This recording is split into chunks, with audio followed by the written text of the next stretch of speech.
아큐 정전, 루신 글, Y 옮기고 그림.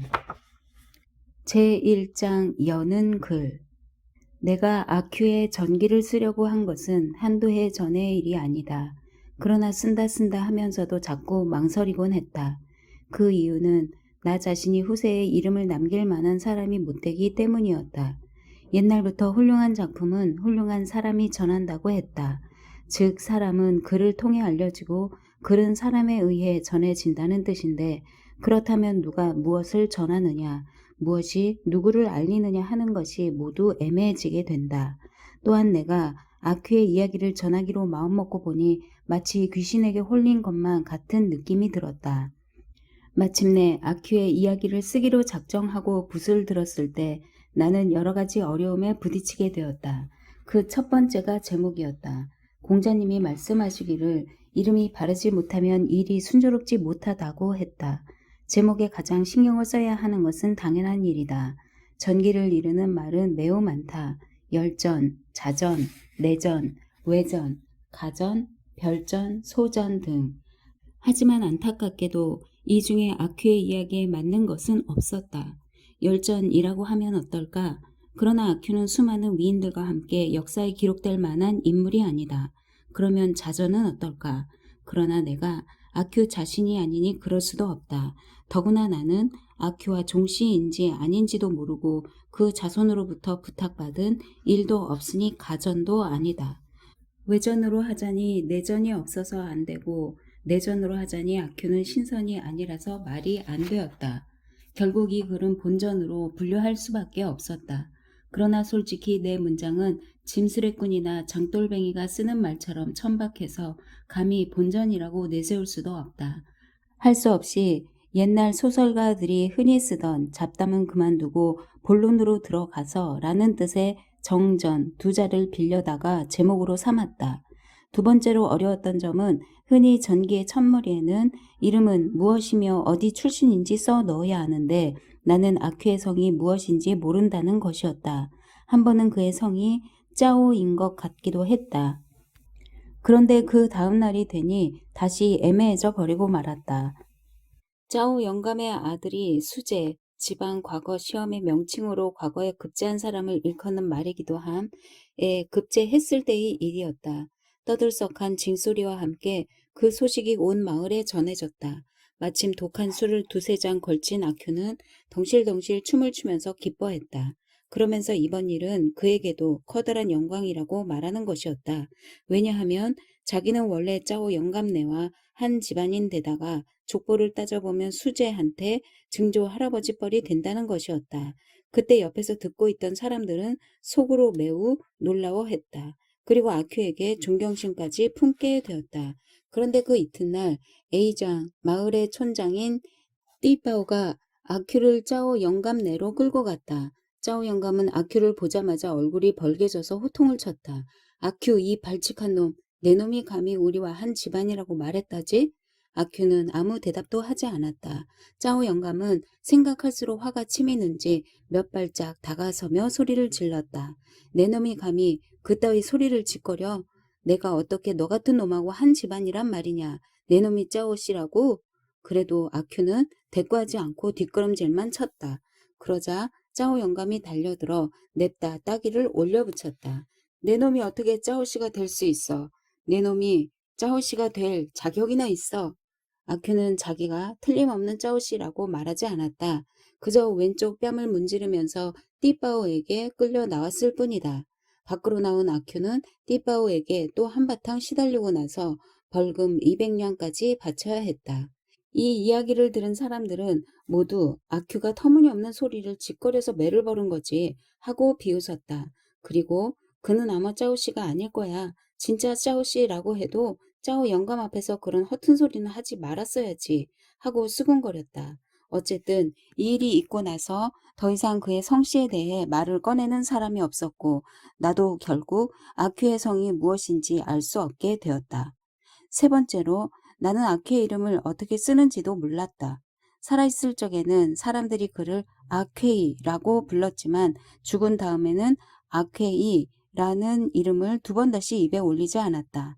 나는 아케이의 진짜 이름이 아게나 아귀나 아닐까 곰곰이 생각해 보기도 했다. 그러나 이를 증명해 줄 만한 아무 근거도 찾을 수 없었다. 그렇다고 내 마음대로 이러니 저러니 할 수도 없는 일이었다.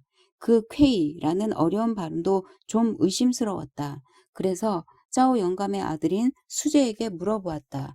그런데 그렇게 박학다식한 사람조차도 모른다는 것이었다. 요즘은 너도 나도 서양 문자를 배우고 쓰려 하는 바람에 중국 고유의 문자가 사라져버려서 더 이상 알아낼 수가 없다고 했다. 그래서 마지막 방법으로 고향 사람에게 범죄 조서에 아큐라는 이름이 있는지 알아봐 달라고 부탁했다. 8달 뒤에야 연락이 왔는데 범죄 조서에는 아퀘이라는 발음과 비슷한 이름조차 없다는 것이었다. 정말로 없었는지 아니면 귀찮으니까 알아보지도 않고 하는 말이었는지 모르겠다. 별 수 없이 서양 글자를 빌어 라고 적고 쓸 때에는 줄여서 아큐로 하기로 했다. 생각 없이 서양 문화를 따르는 것 같아서 유감스럽지만 수제도 모르는 것을 낸들 어쩌겠는가. 네 번째는 아큐의 본적을 알 수 없다는 것이다. 그는 웨이장에서 오래 살았다지만 때때로 다른 지방에서도 살았으니 반드시 웨이장 사람이라고 할 수는 없었다. 그나마 위안이 되는 것은 자이다. 이것 하나는 틀림없어서 절대로 어디서 빌려오거나 억지로 갖다 붙인 게 아니다. 어떤 박식한 사람에게라도 떳떳이 얘기할 수 있는 것이다. 그러나 그 밖의 것들에 대해서는 나도 알 도리가 없다. 그저 역사를 연구하는 역사학자나 후대의 제자들이 아큐에 대한 새로운 단서를 찾아내 주기만을 바랄 뿐이다. 그때쯤 되면 아큐 정전이라는 책은 이미 자취도 없이 사라져 버릴지도 모를 일이지만. 제2장 아큐의 승리. 아큐는 이름이나 본적만 분명하지 않은 것이 아니라 웨이장에 오기 전까지 어디에서 무엇을 하며 살았는지도 분명하지 않았다. 마을 사람들은 그의 과거에는 전혀 관심이 없었다. 오직 일손이 필요하거나 놀림감으로 삼을 때에나 아큐를 떠올릴 뿐이었다. 아큐 역시 자신의 과거를 이야기한 적이 없었다. 이따금 남들과 싸울 때에만 눈을 부라리며 이렇게 떠드는 것이 고작이었다. 옛날에는 내가 너희들보다 훨씬 잘 살았어. 내놈들이 도대체 뭐 시기에 이러는 거야? 아큐는 집이 없어 웨이장에 있는 사당에서 살았다. 게다가 정해진 일거리도 없이 남의 집에서 하루하루 품팔이를 했다. 방아를 찍으려면 방아를 찍고 나룻배에 노를 저으라면 노를 저었으며 보리를 베라면 보리를 베었다. 일이 좀 많을 때에는 얼마 동안 주인집에서 머무르기도 했지만 일이 끝나면 곧 돌아갔다. 사람들은 바쁠 때면 아큐를 생각하다가도 한가해지면 그를 까맣게 잊어버렸다. 그러니 한낱 품팔이꾼에 지나지 않는 아큐의 과거 따위에 관심을 가질 리가 없었다. 한 번은 어떤 노인이 아큐는 정말 일을 잘하거든 하고 칭찬을 한 적이 있었다. 그때 아큐는 우통을 벗어 젖히고는 비쩍 말라서 볼품없는 모습으로 그 노인 앞에 서 있었다. 노인의 말이 진심인지 아니면 비웃는 투로 한번 해본 소리인지 알 수 없지만 아큐는 아주 좋아했다. 아큐는 또 자존심이 매우 강해서 웨이장 사람들을 우습게 생각했다. 심지어 웨이장에 딱 한 사람밖에 없는 문동, 과거 공부를 하고 있지만 아직 수재에 들지 못한 사람까지도 대수롭지 않게 여길 정도였다. 문동이라고 하면 장차 수재가 될지도 모르는 사람인데 말이다. 사실 부유한 짜오 영감과 첸 영감이 웨이장 사람들에게 존경을 받는 것도 재산 때문이라기보다 수재나 문동을 아들로 두었기 때문이다. 그러나 아큐는 남들처럼 그들을 우러러보지 않았다. 그는 내 아들 놈이라면 더 훌륭했을 거야 하고 제멋대로 생각했다. 성 안을 몇 번 들락거리고 나서부터 아큐의 자부심은 더욱 강해졌다. 그는 성안 사람들까지도 깔보고 업신여겼다. 이를테면 웨이장 사람들은 길이 석자의 너비 3치짜리 나무 판자로 만든 의자를 창덩이라고 불렀다. 아큐 역시 그렇게 불렀다. 그런데 성안의 사람들은 타오덩이라고 한다는 것이었다. 아큐는 그런 것들을 비웃었다. 그건 틀렸어. 우습기 짝이 없다고. 뿐만 아니라 웨이장 사람들이 도미 튀김을 할 때 팔을 크게 썰어 넣는 데 반해 성안의 사람들은 가늘게 채를 쳐서 넣었다. 그는 이건 역시 잘못된 일이며 우스꽝스럽다고 생각했다. 사실 웨이장 사람들이야말로 세상 구경도 못해본 촌뜨기들이었다. 그들 가운데 어느 누구도 성안의 도미 튀김을 본 사람이 없었다. 아큐의 말대로라면 옛날에 그는 부자에다 학식도 높고 못하는 게 거의 없는 그야말로 완벽한 사람이었다는 것이다. 그러나 안타깝게도 그에게는 약간의 신체적인 흠이 있었다. 그 중에서도 가장 우라가 치미는 것은 머리의 흉터였다. 부스럼을 앓던 흔적으로 크게 벗겨진 이 반짝이는 흉터 역시 그의 몸의 일부지만 아큐는 달갑지 않았다. 그래서 그는 벗겨지다 라는 말을 몹시 싫어했고 그 비슷한 소리조차 내려 하지 않았다. 그것이 점점 심해져서 나중에는 빛나다, 밝다 라는 말도 싫어하게 되었으며 마침내는 등잔이나 촛불이라는 말까지도 꺼리게 되었다. 만약 이와 비슷한 말을 꺼내는 사람이 있으면 일부러 그랬든 실수로 그랬든 간에 대머리 흉터가 온통 시뻘겋게 될 정도로 물불을 가리지 않고 달려들었다. 그는 나름대로 상대를 판단하여 어눌해 보이면 욕설을 퍼붓고 자기보다 약해 보이면 덤벼들었다. 그런데 어찌된 영문인지 당하는 쪽은 늘 아큐였다. 그래서 아큐는 여러 방법을 써본 끝에 이번에는 눈을 부릅뜨고 노려보기로 했다. 그러나 노려보는 쪽으로 방법을 바꾸자 웨이장의 건달들은 더욱 신이 나서 아큐를 골려대기 시작했다. 그들은 아큐를 볼 때마다 일부러 깜짝 놀란 체하며 이렇게 말하는 것이었다. 야, 반짝반짝 해졌는걸? 그러면 아큐는 화가 나서 그들을 노려보았다. 하지만 그들은 전혀 겁을 먹지 않았다. 이제 보니 등잔이 여기 있었군? 아큐는 뭔가 안갚음 할 말을 찾아야만 했다. 내 놈들이 감히 그는 자신의 머리에 있는 것은 고상하고도 자랑스러운 흉터라고 생각하고 있었다. 다른 사람의 흉터와는 격이 다른 것이다. 하지만 앞에서도 말했듯이 아큐는 스스로 교양이 있는 사람이라고 여겼다. 그런 말투가 교양 있는 자신에게 어울리지 않는다고 생각한 그는 입을 다물어 버리곤 했다. 건달들은 아랑곳하지 않고 점점 더 짓궂게 굴었다. 마침내 아큐의 변발, 남자가 주위 머리를 깎고 중앙에 머리만을 따서 등 뒤로 길게 내려뜨리는 것, 슬 휘어잡고 벽에다 쿵쿵 찌은 다음에야 만족했다. 한참 만에 그들이 떠나면 겉으로는 아큐가 진 것처럼 보였다. 그렇지만 얼마 지나지 않아 아큐도 승리감으로 의기양양해졌다. 그의 생각은 이러했다. 나는 아들놈에게 맞은 거나 다름없어. 이놈의 세상은 정말이지 되먹지 않았단 말이야. 그러고는 마치 자기가 이기기라도 한 듯 우쭐거리며 걸어가는 것이었다. 그런데 아큐는 자신의 생각을 떠들지 않고는 못 견디는 성미였다. 그래서 아큐를 골리는 건달들은 그에게 이런 정신적 승리법이 있다는 것을 금세 알게 되었다. 그 다음부터 아큐의 변발을 잡아챌 때마다 그들은 먼저 이렇게 말했다. 아큐, 이건 자식놈이 아비를 때리는 게 아니라 사람이 짐승을 때리는 거다. 자, 말해봐. 사람이 짐승을 때리는 거라고. 그러면 아큐는 두 손으로 자신의 변발 밑동을 움켜잡고는 말했다. 너희들은 버러지를 때리고 있는 거야. 됐지? 나는 버러지야. 이래도 놓아주지 않을래? 그래도 건달들은 쉽사리 놓아주지 않고 아무데로나 끌고 가 대여섯 번씩 쿵쿵 머리를 박아대었다. 그러고 나서 이번엔 꼼짝 못하겠지? 하며 어깨를 쭉 펴고 가버리는 것이었다. 그러나 10초도 안 되어 아큐는 다시 승리감에 빠져버렸다. 승리의 비결은 자기 자신을 버러지라고 생각해버리는 것이었다. 그렇게 되면 건달패들은 결국 버러지를 골려준 셈이 되니까 아큐는 자기 자신이야말로 자기를 낮추는데 제1인자라고 생각했다. 자기를 낮추는 이라는 말만 빼면 어쨌든 1인자인 것이다. 그러고 보면 장원급제를 한 사람도 같은 1인자가 아닌가. 내 놈들 따위가 뭐냐? 나는 버러지야. 버러지라고. 버러지를 때리고 재밌어하는 꼴들이라니. 아큐는 이렇듯 기상천외한 방법으로 그들을 이겼다.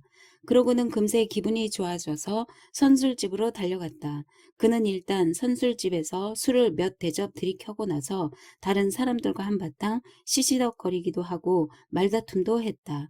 그러다가 결국 승리감에 휩싸여 사당으로 돌아와서는 아무데서나 골아 떨어졌다. 어쩌다가 돈이 생기면 아큐는 노름판에 갔다. 그는 땅바닥에 웅크리고 앉아있는 사람들 사이로 땀 투성이가 된 얼굴을 들이밀었다. 청룡의 400이다. 주사위를 던진 아큐의 목소리가 제일 크게 울렸다. 자, 이제 연다. 선이 외치며 항아리 뚜껑을 열었다. 얼씨구, 천문이다. 각이 돌아섰다. 인하고 천당은 비었다. 아큐 동전을 가져와. 천당의 150. 아큐의 동전은 이렇게 차츰 다른 사람의 주머니 속으로 들어가 버렸다. 아큐는 돈을 다 잃고 난 뒤에야 할 수 없이 자리에서 일어났다. 그래도 그는 가지 않고 사람들 뒤에서 서성거렸다. 남의 승부를 걱정하면서 막판까지 구경하는 것이다. 그리고 아쉬운 듯 사당으로 돌아왔다. 그런 일이 있고 난 다음 날에는 언제나 눈두덩이가 푸석해가지고 일하러 가곤 했다. 그러나 정말이지 사람의 일은 알 수 없는 것이다. 딱 한 번 아큐가 돈을 딴 적이 있었다. 웨이장에서 제사가 있던 날 밤의 일이다. 그날 밤도 여느 때처럼 창극이 시작되고 무대 한쪽에서는 노름판이 벌어졌다. 창극을 알리는 꽹과리와 북소리도 아큐의 귀에는 심리 밖에서나 울리는 것 같았다. 그에게는 오직 노름꾼들의 왁자지껄한 목소리밖에 들리지 않았다. 그는 따고 또 땄다. 동전은 작은 은화가 되고 작은 은화는 큰 은화가 되어 무더기로 쌓여갔다. 그는 신이 나서 노름에 열중했다. 천문의 두냥이다. 그런데 생각지도 못한 일이 벌어졌다. 누가 누구와 무슨 일로 싸움을 시작했는지 아큐는 알 수 없었다. 욕지거리 소리, 치고 받는 소리, 어지러운 발소리, 도무지 어떻게 돌아가는지 알 수가 없었다.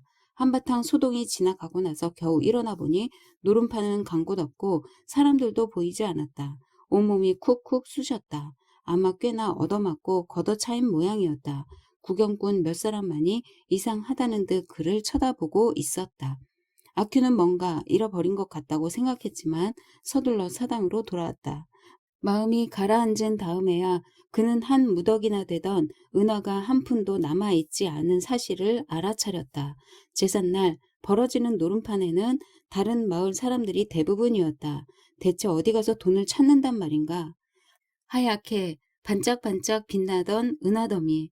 조금 전까지만 해도 모두 그의 것이었는데 지금은 눈을 씻고 찾아봐도 보이지 않는다.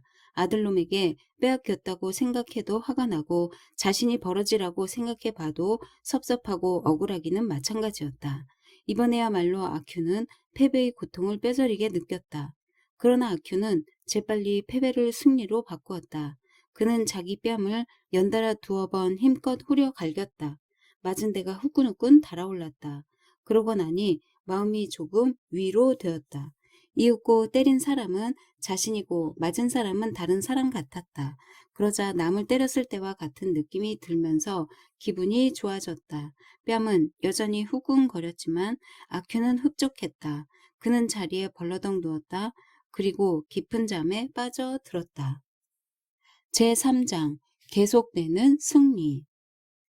아무튼 이런 식으로나마 아큐는 늘 이기는 사람이었다. 하지만 그가 유명해진 것은 짜오 영감에게 뺨을 맞고 난 다음부터였다. 아큐는 띠빠오에게 벌금으로 200냥을 빼앗기고는 속이 뒤틀려서 드러누웠다. 그러다가 곧 생각을 바꾸었다. 이놈의 세상은 정말 못돼 먹은 놈들 천지라니까. 아들이 아비를 치다니. 그러자 위풍당당한 짜오 영감이 자기 아들놈같이 여겨져서 기분이 좋아졌다. 짜오 영감이 나이는 많아도 학렬은 내가 더 높으니 결국 아들뻘이 아닌가? 그는 봄을 일으켜 노랫가락을 흥얼거리면서 선술집으로 갔다. 짜오 영감에게 뺨을 맞은 뒤로 마을 사람들은 신기하게도 아큐를 존경하는 듯했다. 아큐는 자신이 짜오 영감의 아버지뻘이 되기 때문에 그러려니 생각했지만 사실은 달랐다. 웨이장 마을에서 아츠가 아들뻘인 아빠를 때렸다거나 리스가 아버지뻘인 짱샨을 때렸다거나 하는 일은 그다지 대단한 사건이 아니었다. 짜오 영감같이 유명한 사람이 연관되어야 비로소 소문거리가 되는 것이다. 한번 마을 사람들의 입에 오르내리면 때린 사람뿐만 아니라 맞은 사람도 덩달아 유명해졌다. 말할 것도 없이 이번에도 잘못은 아큐에게 있었다. 왜냐하면 짜오 영감에게 잘못이 있을 리가 없기 때문이다. 그렇다면 아큐에게 잘못이 있는 것을 알면서 사람들은 어째서 그를 존경하는 것일까? 이게 아주 까다로운 문제다. 억지로 이유를 붙이자면 아큐가 짜오 영감과 한 집안이라고 말했기 때문일 것이다. 비록 얻어맞기는 했지만 어느 정도는 참말일지도 모르니 약간이나마 존경해 두는 편이 낫다고 생각했을지도 모른다. 그것은 어쩌면 공자님의 무덤에 제물로 바쳐진 소를 조심스럽게 다루는 것과 같은 이치인지도 모른다. 비록 돼지나 염소 같은 짐승에 지나지 않지만 성인이 먼저 젓가락을 댄 것이기 때문에 덩달아 성스러워지는 것이다. 어쨌든 그 후 몇 년 동안 아큐는 의기양양했다. 어느 해 봄날 아큐는 술에 취해 비틀거리며 길을 가고 있었다. 그때 양지바른 담장 밑에서 왕털보가 윗옷을 벗은 채 이를 잡고 있는 것이 보였다. 왕털보는 부스럼 자국으로 머리가 벗겨진 데다 털복숭이여서 모두들 왕 대머리 털보라고 불렀다. 아큐는 대머리라고 놀리지는 않았지만 그를 몹시 업신 여겼다. 아큐의 생각에 대머리는 이상할 것이 없지만 털복숭이 턱수염은 아주 꼴불견이어서 마음에 들지 않았다. 아큐는 갑자기 주먹이 근질근질해 왔다. 그는 일부러 왕 털보의 옆에 바짝 다가앉았다. 재미삼아 건드려 보려는 수작이었다.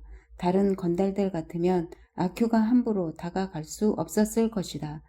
하지만 왕 털보쯤이야 겁낼 것도 없었다. 오히려 아큐가 옆에 앉아준 것을 영광으로 생각할 일이었다.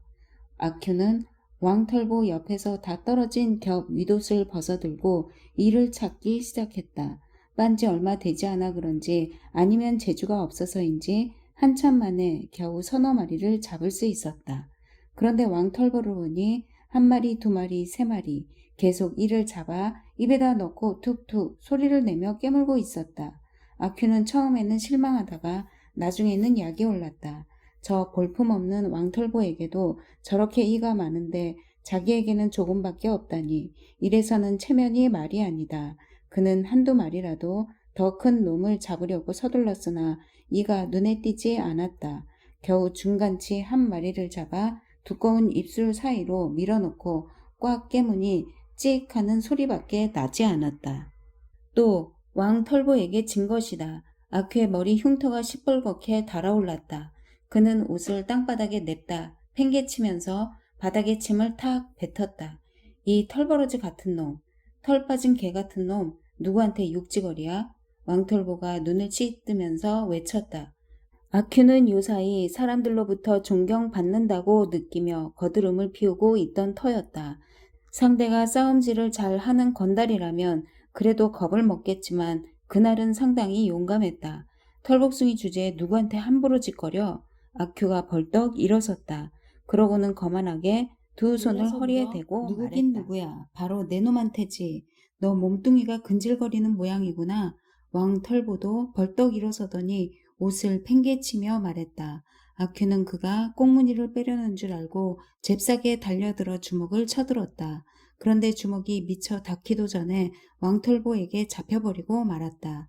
그가 와라 잡아 당기는 바람에 아큐는 비틀거렸다. 그리고 금세 변발까지 잡혀서 담장에 머리를 처박혔다. 군자는 말로 하지 손을 쓰지 않아. 아큐가 버둥거리며 말했다. 그러나 왕털보는 군자가 아닌 모양이었다. 그 말은 들은 척도 않고 아큐의 머리를 연거푸 5번이나 담벼락에 찍고는 힘껏 떠밀었다. 그 바람에 아큐는 저만큼 나가 떨어져 뒹굴었고 왕털보는 그제야 만족해서 가버렸다. 아큐의 기억으로는 이것이 평생의 가장 큰 굴욕이었다. 왜냐하면 왕털보는 털복숭이였고 그 때문에 아큐에게 놀림을 받아도 되었다.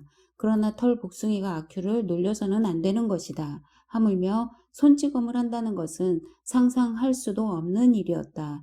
아큐는 어찌할 바를 몰라 우두커니 서 있었다. 그때 멀리서 아큐가 몹시 싫어하는 첸 영감의 큰 아들이 걸어왔다. 그는 도시에 있는 서양식 학교에 들어가더니 어찌된 셈인지 또 일본으로 건너갔다. 그리고 반년 뒤에 돌아왔을 때에는 걸음걸이도 변하고 변발도 없어진 채였다. 그 때문에 그의 어머니는 10번도 더 통곡하였고 그의 아내는 3번이나 우물에 뛰어들었다.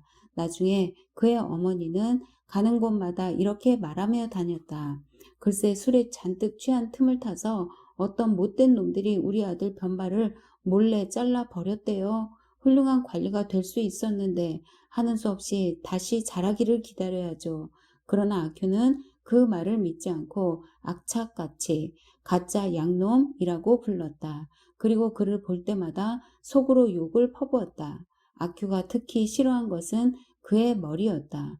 변발이 없으니 그는 사람 노릇을 할 자격도 없었다. 그의 마누라도 네 번째로 우물에 뛰어들지 않았으니 신통치 않은 여자임에 틀림없다고 생각했다. 중대가리 나귀. 평소 같았으면 아큐가 소리내어 욕하지는 못했을 것이다. 그런데 이번에는 누구라도 붙들고 분풀이를 하려던 참이라 자기도 모르게 욕설이 입 밖으로 새어나가고 말았다. 그러자 이 중대가리가 누런 오치를 한 지팡이를 쥐고 아큐에게로 성큼성큼 걸어왔다. 그 순간 아큐는 이미 얻어맞을 각오를 하고 있었다. 아니나 다를까 잠시 후에 아큐는 자기 머리에서 나는 딱 소리를 들을 수 있었다. 나는 저 애한테 말한 건데 아큐는 곁에 있던 한 아이를 가리키며 발뺌을 했다. 딱, 딱, 딱. 아큐가 기억하기로는 이번 일이 그의 생애에서 겪은 두 번째로 큰 굴욕이었다. 그러나 다행스럽게도 딱 소리가 난 뒤에는 그것으로 벌써 사건이 마무리된 듯 했다. 그래서 오히려 홀가분한 느낌이 들었다. 더구나 망각이라는 보물이 그 효력을 발휘했는지 선술집 문 앞에 왔을 때는 어느새 기분이 좋아지기까지 했다. 그런데 저쪽에서 정수함에 있는 젊은 여성이 걸어오고 있는 게 아닌가. 평소에도 아큐는 여성을 보면 욕을 해댔다. 하물며 굴욕을 당하고 난 다음에야 굴욕의 기억이 되살아나자 그의 마음속에서 적개심이 솟구쳤다. 오늘은 왜 이리 재수가 없나 했더니 내가 너를 보려고 그랬구나. 아큐는 여성 앞을 막아서며 큰 소리가 나도록 침을 뱉었다. 칵! 퇴! 젊은 여성은 아큐를 거들떠보지도 않고 고개를 숙인 채 걸어갔다. 아큐는 젊은 여성 옆으로 성큼성큼 다가갔다. 그러더니 갑자기 손을 뻗어 새로 깎은 여성의 머리를 쓰다듬었다. 그리고 해벌쭉 웃으며 말했다. 중대가리야, 썩 가봐. 중놈이 너를 기다릴 테니. 이놈이 어디서 함부로. 여성은 얼굴이 빨개져서 종종 걸음을 쳤다. 선술집 안에 있던 사람들이 와 하고 웃음을 터뜨렸다.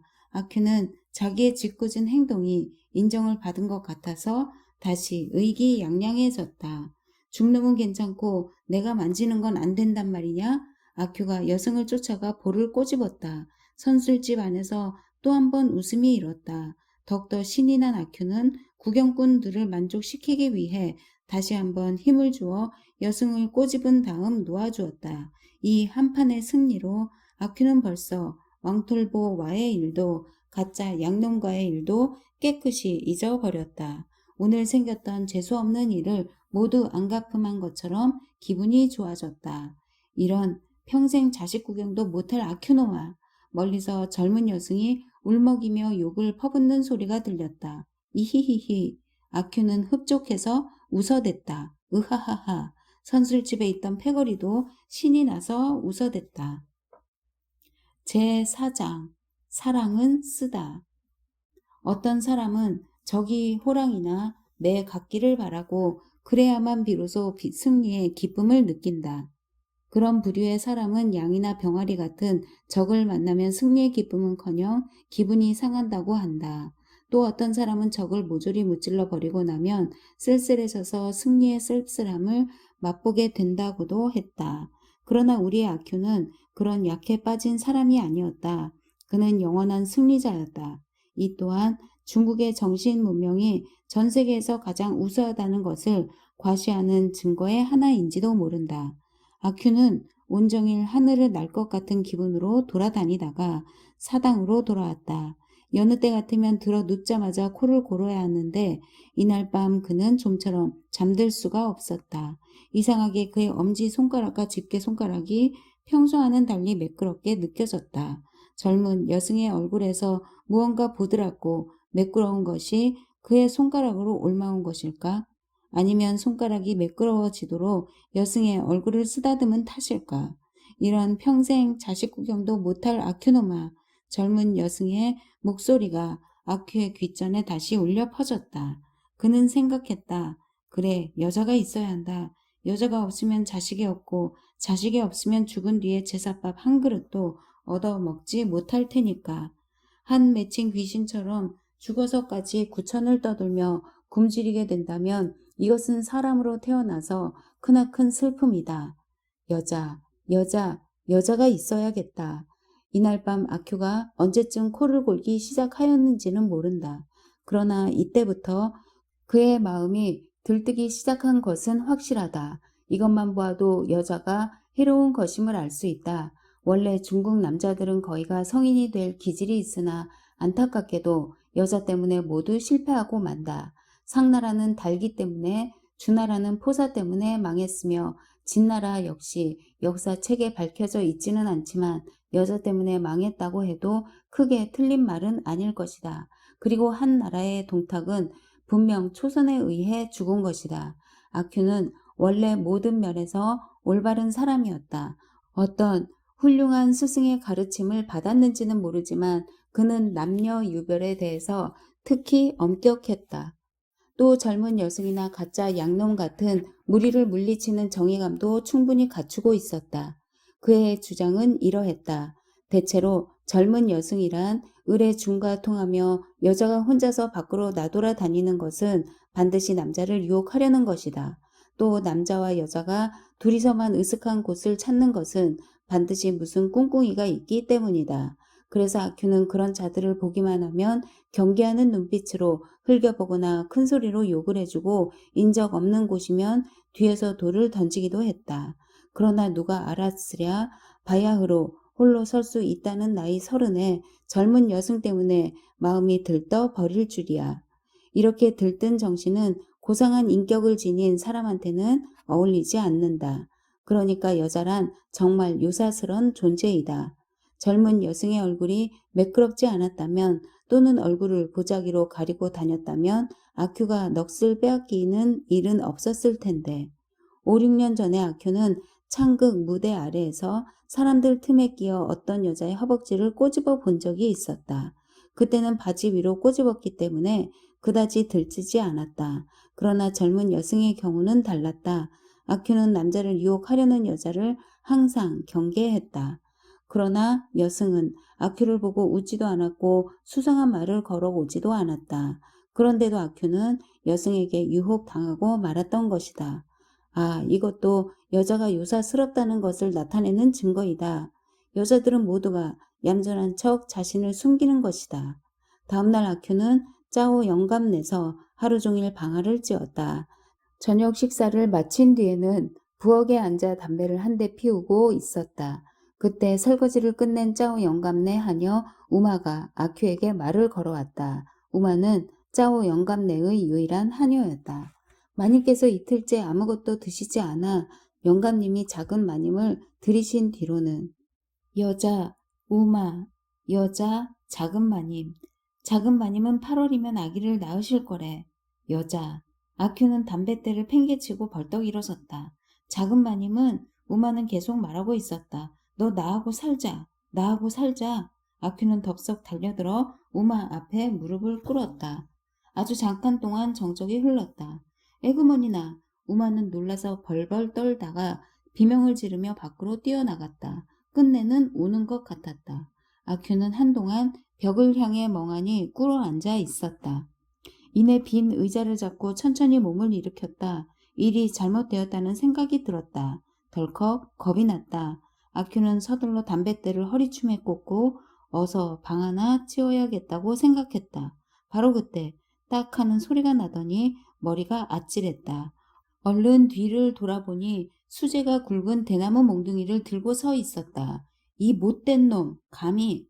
수제는 그 굵은 대나무 몽둥이로 아큐의 머리를 사정없이 내리쳤다. 아큐는 두 손으로 머리를 감싸주었다.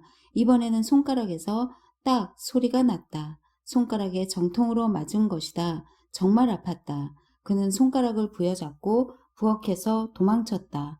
배은 망덕한 놈. 수제가 뒤에서 양반들 말투로 욕을 했다. 아큐는 방앗간으로 도망쳤다. 머리가 욱신거리고 손가락이 몹시 아팠다.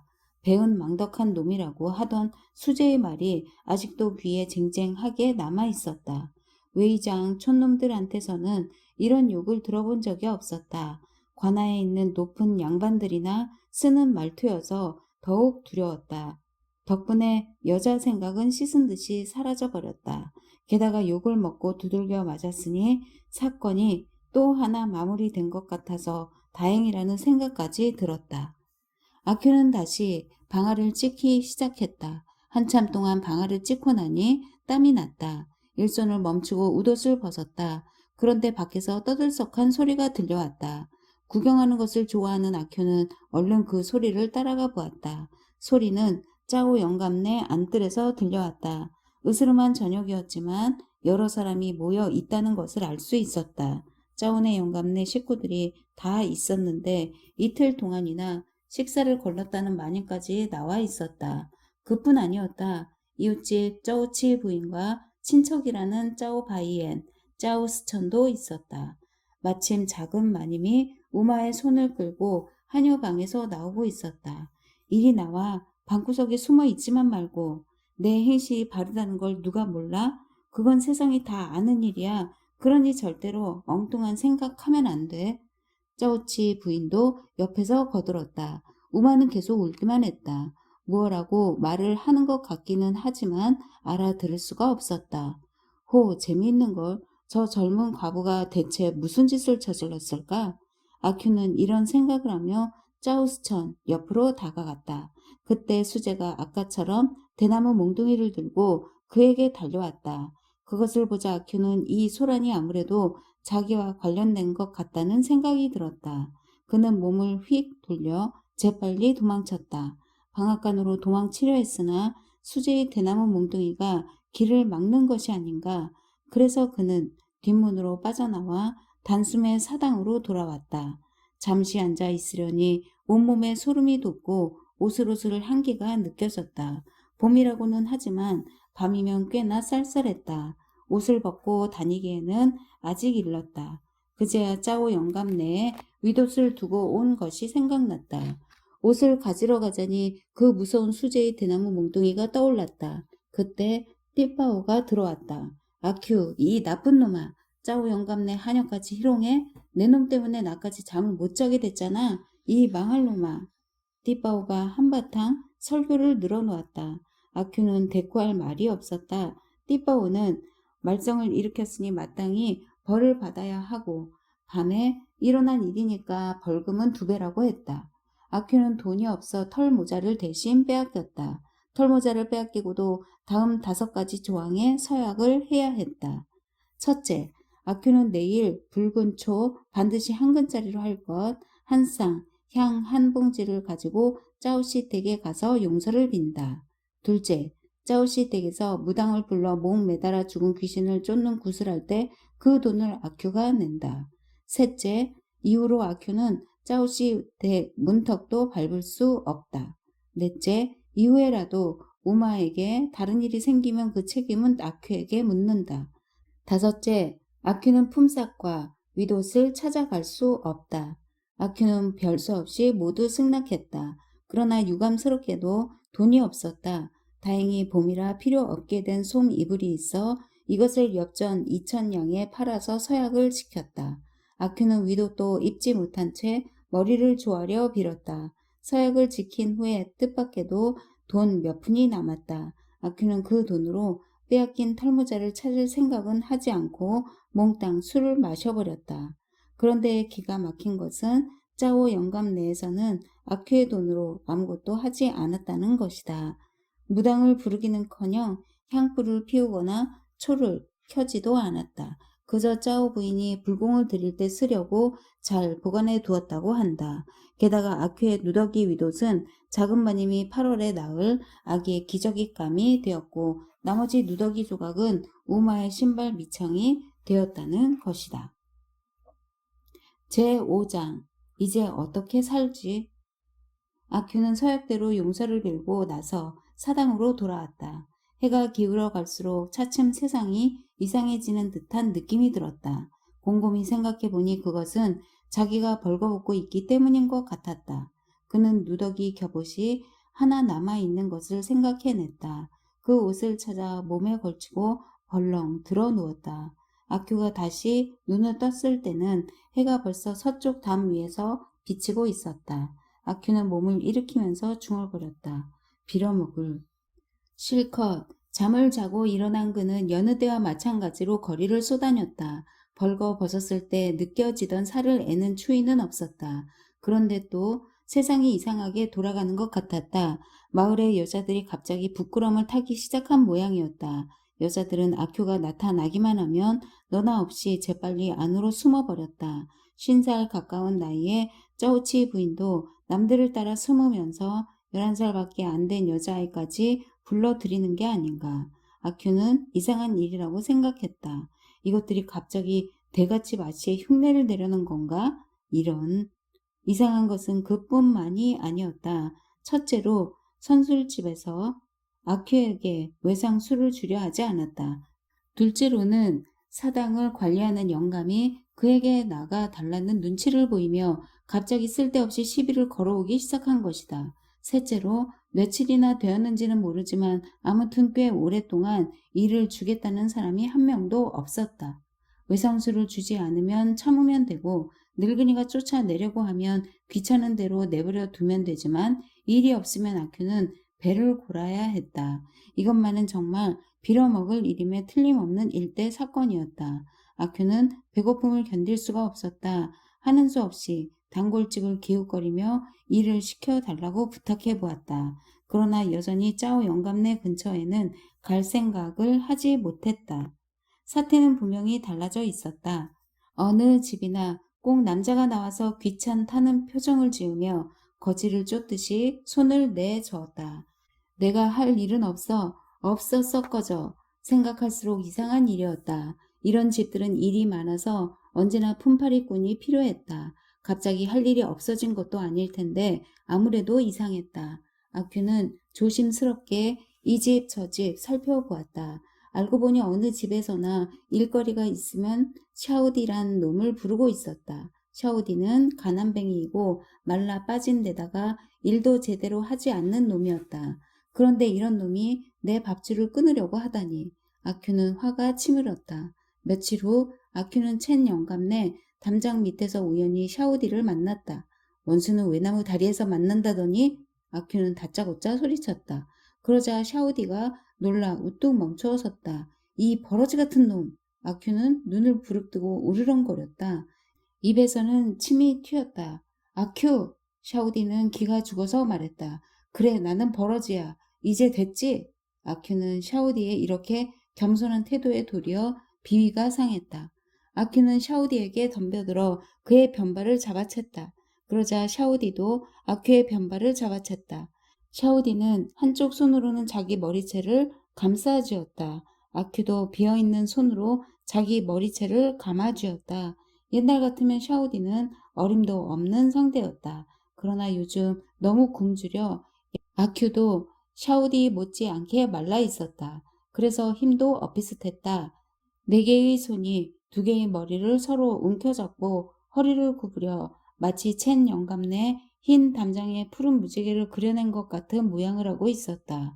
이렇게 한 30분쯤 지났을 때였다. 이젠 됐다, 됐어. 구경꾼들이 말했다. 아마도 싸움을 말리려는 모양이었다. 잘한다, 잘해.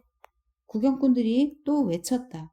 싸움을 말리는 것인지 부추기는 것인지 영 알 수 없었다. 어쨌든 둘 다 그 말을 들으려 하지 않았다. 아큐가 세 걸음 밀고 나가면 샤우디는 세 걸음 물러나서 멈추었었다. 그렇게 또 30분쯤 지났나 보다. 아니, 외장에는 시계가 흔치 않아서 정확히는 몰라도 20분은 좋게 넘었을 것이다. 그들의 머리에서 김이 피어올랐고 이마에서 땀이 비 오듯 흘러내렸다. 아큐의 손이 느슨해지자 샤우디의 손도 늦추어졌다. 두 사람은 동시에 허리를 펴면서 물러섰다. 그리고 구경꾼들 틈을 비집고 그곳을 빠져나왔다. 두고 보자, 이 버러지 같은 자식. 아큐가 돌아보며 말했다. 개새끼, 두고 보자. 샤오디도 돌아보며 대꾸했다. 싸움은 무승부로 끝났다. 그런 일이 있고 나서도 여전히 아큐에게 품팔이를 부탁하는 사람은 없었다. 꽤 따스해진 어느 날이었다. 제법 여름 날씨 같았지만 아큐에게는 산들 바람조차 싸늘하게 느껴졌다.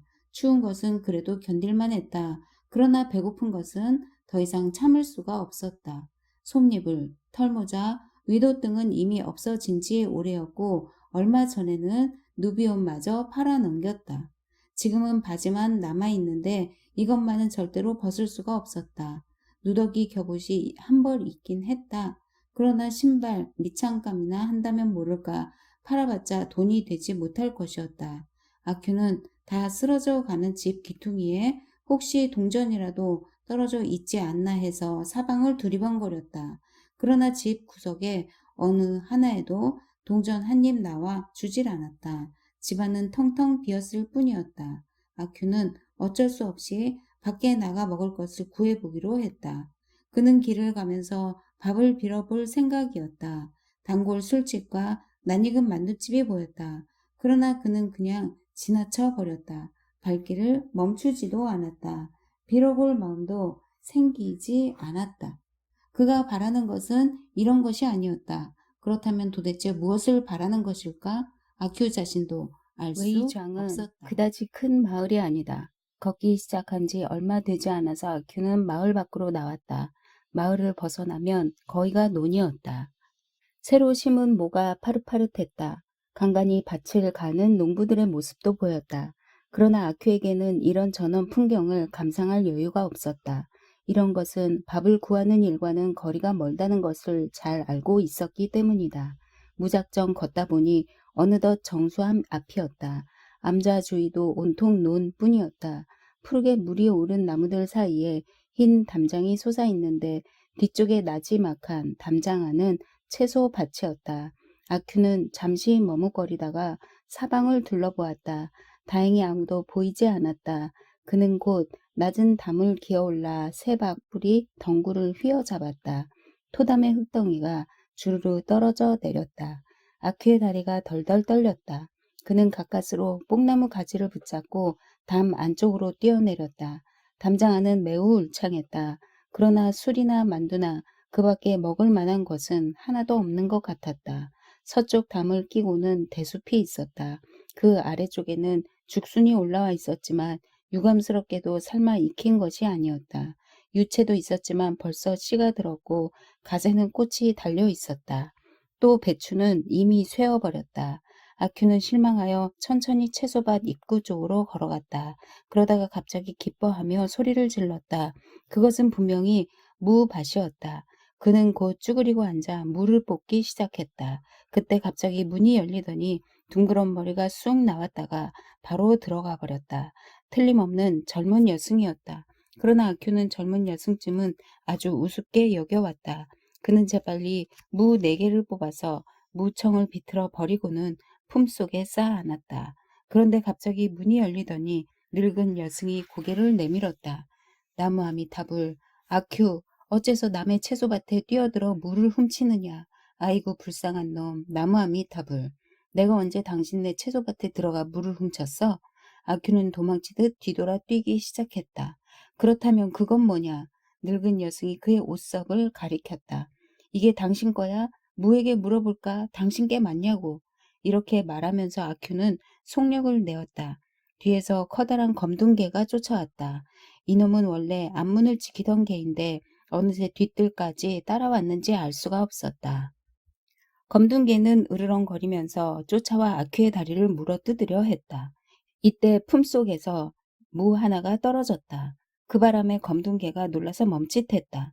아큐는 그 틈을 타서 잽싸게 뽕나무 위로 기어 올라가 토담을 타고 무와 함께 담 밖으로 뛰어내렸다. 담 안에서는 아직도 검둥개가 뽕나무를 보며 짖고 있었고 늙은 여승은 연불만 외어댔다. 아큐는 늙은 여승이 검둥개를 풀어내 보내지는 않을까 겁이 나서 황급히 물을 집어들고 달아났다. 뛰면서 돌멩이를 몇 개 주워들었다. 뒤돌아보니 검둥개는 따라오지 않았다. 아큐는 돌을 내던져 버렸다. 그리고 걸어가면서 물을 먹기 시작했다. 젠장, 이곳은 이제 별 볼 일이 없어. 뭐라도 찾아 먹을 것이 있어야지. 역시 성 안으로 들어가야겠어. 무 3개를 다 먹어치웠을 때 아큐는 이미 성 안으로 들어갈 결심을 했다. 제6장 아큐의 전성기 그리고 몰락. 한동안 보이지 않던 아큐가 웨이장에 다시 나타난 것은 그해 추석이 막 지날 때였다. 아큐는 전에도 몇 번인가 성 안에 들어간 적이 있었다. 그때마다 미리 신이 나서 사람들에게 허풍을 떨고 다녔다. 그러나 이번만은 그렇게 하지 않았다. 그래서 아무도 그 일을 마음에 두지 않았다. 사실 웨이장에서 짜오 영감이나 첸 영감 그리고 수제 정도가 아니면 성 안에 다녀온 일은 사건이 될 수 없었다. 가짜 양놈까지도 화제거리가 되지 못했으니까. 아큐 따위는 말할 것도 없었다. 그러나 이번에 아큐가 돌아온 것은 충분히 소문거리가 될 만했다. 날이 어둑어둑해질 무렵 아큐는 개슴츠레한 눈을 하고 선술집에 나타났다. 그는 계산대로 다가가더니 허리춤에서 은전과 동전을 한 움큼 꺼내서 계산대 위에 뿌렸다. 현금이다. 술 가져와. 아큐가 입고 있는 옷은 새로 해 입은 듯한 고급 겹옷이었다. 허리춤에는 큰 전대를 찼는데 허리띠가 묵직하게 늘어져 있었다. 외장 사람들은 조금이라도 눈길을 끄는 인물이 나타나면 이상한 눈으로 보기보다는 오히려 존경하는 습관을 갖고 있었다. 그는 틀림없는 아큐였지만 누더기를 입고 다니던 예전의 아큐가 아니었다. 심부름꾼, 주인, 술손님, 길 가던 사람 할 것 없이 모두가 의심스러워하면서도 그에게 존경을 표시하지 않을 수 없었다. 술집 주인은 우선 고개를 끄덕이며 이렇게 말했다. 아큐, 돌아왔군. 응, 돌아왔어. 자네 돈을 많이 벌었나 본데 어디에 가 있었나? 성 안에 들어갔다 왔지. 아큐에 대한 소문은 당장 온 마을에 퍼졌다. 모두들 새 옷을 입고 나타난 아큐가 어떻게 돈을 모았는지 궁금해했다. 선술집에서, 찻집에서, 사당에, 처마 및 같은 데에서도 사람들은 아큐에 대해 수군거렸다. 어느 틈에 아큐는 그들로부터 더욱 존경받는 인물이 되어 있었다. 아큐의 말로는 성 안에 있는 거인 영감 내에서 일을 거들었다고 했다. 이 한마디로 듣는 사람들은 모두 숙연해졌다. 이 영감의 성씨는 원래 바오씨인데 성 안의 거인은 그 사람 한 명뿐이었다. 바오라는 성을 앞에 붙이지 않아도 거인이라고 하면 바로 그를 가리키는 것이었다. 웨이장에서만 그런 것이 아니라 사방 백리를 통틀어 보아도 마찬가지였다. 그래서 개중에는 그의 이름이 거인 영감인 줄 알고 있는 사람도 있었다. 아큐가 그런 집에서 일을 거들었다고 하니 사람들은 당연히 그를 존경하지 않을 수 없었다. 그렇지만 아큐는 거인 영감이 개 같은 놈이기 때문에 다시는 그 집으로 일하러 가고 싶지 않다고 했다. 사람들은 그런 아큐의 말을 들으며 한숨 짓기도 하고 비웃기도 했다. 사실 아큐는 거인 영감 내에서 일을 거들 만한 수준이 못 되는 인물인데다가 그런 집에서 일을 하지 않았다면 거드름을 피울 수도 없는 형편이었다. 아큐의 말을 들으면 그는 성한 사람들에게 불만이 있어서 돌아온 것 같기도 했다. 그들은 장등, 긴 의자를 조등이라고 부르는 데다 생선튀김에 채를 친 팔을 곁들인다는 것이었다. 게다가 여자들이 엉덩이를 흔들며 걸어 다니는 모양이 아주 보기 흉하다고 했다. 그래도 꽤 감탄할 만한 것이 있다고도 했다. 가령 웨이장 촌뜨기들은 32장짜리 대나무, 패짝 밖에는 칠 줄 모르고 마작 같은 도박은 가짜 양놈밖에 할 줄 몰랐다. 그런데 성 안에서는 조무래기들까지도 그런 정도는 예사로 해낸다는 것이다. 가짜 양놈 따위는 성 안에 10살짜리 조무래기와 도박을 해도 금세 염라대왕 앞에 끌려간 귀신꼴이 되어버릴 것이란다. 이 말을 듣고 있던 사람들은 모두 얼굴을 붉혔다. 자네들 사람 목 자르는 거 본 적이 있나? 아큐가 말했다. 굉장하지. 혁명당을 해치우는 걸 봤는데 정말 굉장했지. 그는 앞에 앉아있는 자오스전에 얼굴에 침을 튀기며 열을 올렸다. 이 이야기는 듣는 사람들을 오싹하게 만들었다. 아큐는 사방을 둘러보더니 느닷없이 오른손을 들어 목을 길게 내리고 정신없이 듣고 있던 왕털보의 뒷덜미를 내리치며 큰 소리로 외쳤다. 싹둑! 왕털보는 깜짝 놀라 재빨리 목을 움츠렸다. 듣고 있던 사람들은 모두 움찔하면서도 한편으로는 재미있어 했다. 그날 이후 왕털보는 여러 날 동안 아큐 근처에 얼씬도 하지 못했다. 다른 사람들도 마찬가지였다. 그 당시 웨이장에서 아큐의 지위는 감히 짜오 영감만큼은 못 되어도 거의 비슷하다고 할 수 있었다. 아무튼 얼마 안 가서 아큐의 명성은 온 웨이장 마을에 안방에 있는 여자들한테까지 퍼지게 되었다. 짜오치 부인은 아큐에게서 남색 비단 치마를 샀대. 좀 낡긴 했어도 90점밖에 안 주었대. 또 짜오바이엔 어머니도 애들에게 주려고 빨간 모직 옷을 샀다는군. 제법 새 옷인데 단돈 30전에 샀다는 거야. 그래서 여자들은 눈이 빠지게 아큐를 기다렸다. 치마가 없는 여자들은 비단 치마가 있느냐고 물어보려고 했고 모직옷이 필요한 사람은 모직옷을 사려고 했다. 이제 아큐를 피하기는커녕 그가 지나가면 쫓아가서 불러 세우고 묻는 것이었다. 아큐, 비단 치마 있어? 위도도 필요한데 혹시 가지고 있어? 아큐에게 비단 치마를 산 저우찌 부인은 너무나 기뻐서 짜오 부인에게 들고 가서 자랑했고 짜오 부인은 짜오 영감에게 아큐의 물건이 대단하더라고 말했다. 짜오 영감은 저녁 밥상을 앞에 놓고 수제와 아큐에 대해 의논했다. 그들은 아무래도 아큐가 수상쩍다. 문단속을 잘 해야겠어 하고 결론을 내렸다. 그건 그렇다 치고 아큐가 가진 물건 중에 꽤 쓸만한 게 있을지도 몰라. 혹시 싼 게 있을 법도 한데 라며 수군거렸다. 게다가 마침 짜오 부인은 싸고 좋은 모피조끼를 사고 싶었던 참이었다. 짜오 영감은 저우찌 부인을 시켜 아큐를 데려오도록 했다. 그리고 그날 밤에는 특별히 늦게까지 기름 등잔을 켜도 좋다고 허락했다. 기름이 적잖이 줄어들었는데도 아큐는 좀처럼 나타나지 않았다. 짜오 씨네 식구들은 초조해졌다. 그들은 연신 하품을 하면서 아큐가 너무 건방지다고 말하기도 하고 짜오찌 부인이 너무 꾸물거린다고 화를 내기도 했다. 짜오 부인은 아큐가 지난 봄에 출입 금지를 당한 일 때문에 못 오는 게 아니냐며 걱정하기도 했다. 그러나 짜오 영감은 걱정할 일이 아니라고 말했다.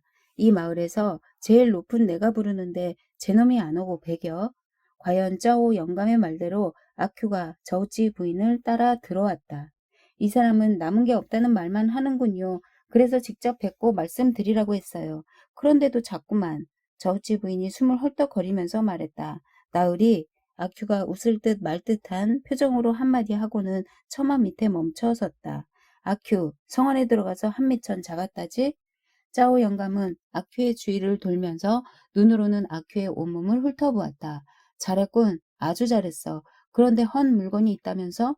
가져와서 좀 보여줄 수 있겠나? 필요한 것이 있어서 그러는데. 저우찌 부인에게도 말했습니다만 다 팔고 남은 게 아무것도 없습니다요. 다 팔았어? 짜오 영감이 말했다. 어떻게 그렇게 빨리 팔았지? 원래가 별로 많지 않았습니다요. 사람들이 다 사가는 바람에. 그래도 조금은 남아있겠지. 지금은 문빨 하나만 남아있는데쇼. 그럼 그거라도 가져와 보게. 짜오 부인이 급하게 끼어들었다. 아니, 내일 가져와도 괜찮아. 그렇게 말하면서도 짜오 영감은 별로 마음이 내키지 않았다. 아큐, 다음에라도 물건이 생기면 우리 집에 제일 먼저 가져와서 보여주게. 이때 수재가 끼어들었다. 값은 섭섭하지 않게 쳐주겠네.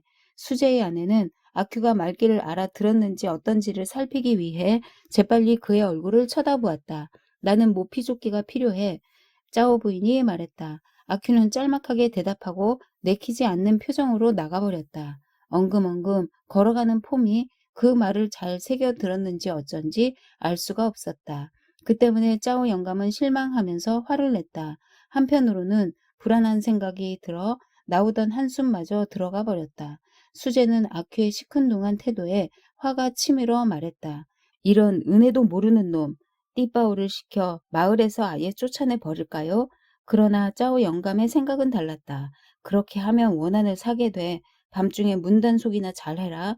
수재도 그 말이 옳다고 여겨서 바로 아큐를 쫓아내고자 한 제안을 취소했다. 그리고 짜오찌 부인과 집안 여자들에게 절대로 이 말을 입 밖에 내지 말라고 당부했다. 다음날 짜오찌 부인은 남색 치마를 검게 염색하려고 밖으로 나갔다. 그리고 아큐가 수상하다는 말을 퍼뜨렸다. 하지만 수재가 아큐를 쫓아내려 했다는 말은 하지 않았다. 이 일은 뜻밖에도 아큐를 불리하게 만들고 말았다. 제일 먼저 띠빠오가 찾아와서 아큐의 문빨을 빼앗아갔다. 짜오 부인에게 보여줄 것이라고 해도 돌려주지 않고 상납금까지 바치라는 것이었다.